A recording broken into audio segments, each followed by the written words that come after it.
All right, welcome back to my channel. This is going to be a quick review for Elmore Leonard's The Bounty Hunters. This was his first, as you can see, his first published novel. I think he wrote some short stories before this, but yeah, this is the first novel that he did. He started out in Westerns. And I gotta say, I'm a big fan of the movie Three Time to Yuma from the 1950s starring Van Heflin and Glenn Ford. It was remade starring Christian Bale and Russell Crowe, but I like the original version of that film. That was based off of an Elmer Leonard short story.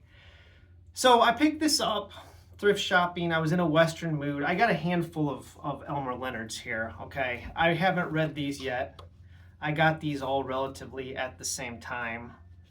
And these are not Westerns. These are, I think these are like crime thrillers, or I don't exactly know, but I know he's very well regarded. So I picked these up all together, but since I was in a Western mood, I read this. I knocked it out real quick. It wasn't anything that blew me away. The main story is there's this Civil War veteran named Dave Flynn who's in the Arizona Territory, and he works as a cavalry scout freelance. And he's sent down into Mexico with a kid lieutenant named Bowers to track down this Apache renegade. Okay, they want him, but they're kind of out of their jurisdiction because they're sent down into Mexico. And when they get down into Mexico, Dave Flynn and this kid, they are caught up kind of in a. They run into these bounty hunters. Now these bounty hunters are scalpers. They scalp Apache Indians and then turn them in for bounties. Only they're not just scalping Apaches. These guys are pretty vile, disgusting people, and they're just scalping, citizens down there in Mexico as well to collect the bounty on the scalps. So you've got like the Apache Indians. You got Dave Flynn here and his sidekick Bowers.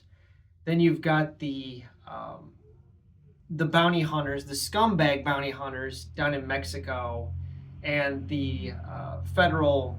I guess they're the Mexican agents. What do they call them? They're not federales. And the name's slipping my mind. But anyways, they work for the government. And it's just kind of it was okay. It's a run-of-the-mill Western. It didn't blow my socks off. Now, I don't think this is a fair representation of Elmer Leonard's work. This is his debut, so I'm going to give him another chance. Like I said, I picked up several novels here of his. I was just in a Western mood, so I read this first. I probably wouldn't recommend this one to anybody. I've read Westerns that are a lot better than this. For a debut, it's okay. I read it pretty much in one or two sittings. It's not real long. It's breezy. You can blast right through it. But it's not. I wouldn't give this to somebody for their first Western. There's plenty of Westerns that outshine this. I will say it's kind of, for the 1950s, is kind of gritty. It's kind of violent. It's almost like a revisionist Western in a way.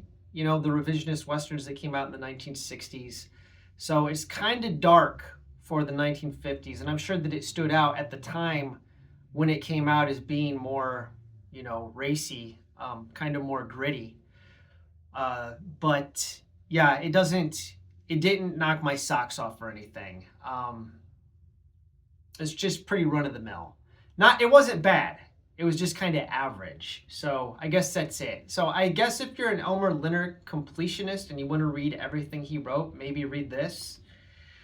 And other than that, I'd say probably try one of his other Westerns, instead. I haven't read them, but I know, what else did he write? I know he wrote a book called Hombre. Hombre was adapted into a movie. So maybe start with Hombre or Valdez is Coming, which were both turned into films. I don't think this was ever adapted into a movie. It's kind of, the plot's kind of hard to follow at times. There's a lot of parts in this and a lot of characters.